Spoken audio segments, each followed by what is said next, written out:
Depending on where you live in North America, water can be one of the most limiting factors in having a nice lawn. Many communities, in fact, have severe water restrictions. Others may be on wells where they dry up in the summertime. You don't want to waste that water on the lawn. So watering well is an absolutely critical factor in an organic lawn care program.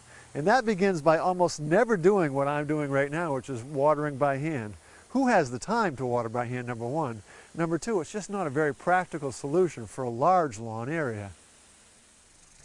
Now, once you've hooked up your sprinkler of choice, either at the end of your hose or maybe it's an automatic sprinkler system that you paid somebody else to install, there are 2 points I want to make about watering.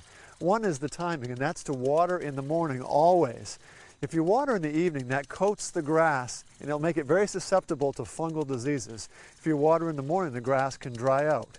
Now, the other point is how much to water. The idea is to water infrequently, but very, very deeply. Most lawns are going to need about 1 inch of water per week on average. Now, things like buffalo grass only need about 1 inch per month. So if you live in a dry climate, you're going to want to make sure that you get the right species of grass for that climate. But if you're growing Bermuda grass or Kentucky bluegrass or St. Augustine, you're going to want about 1 inch per week. Now, how can you tell?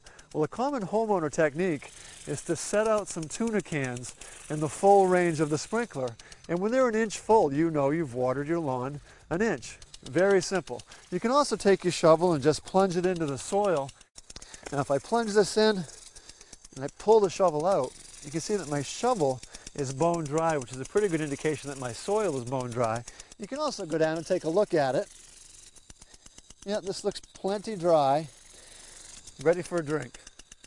Now, I hear a lot of people tell me that they can't water in the morning because they're too busy. They're on their way to work or school. Well, the answer for those folks is a watering timer. This is a simple device, hooks right to the spigot and the hose, opens up. It's got a clock on it, and you can program this thing to come on anytime you want to. I like to recommend about 4 in the morning till 10 in the morning.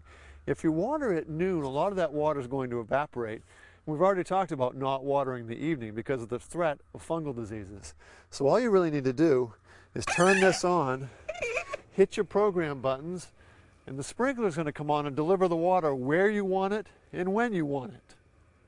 One last point to make about watering in an organic lawn care system is that, truth be told, I hardly ever take these cans out of the garage.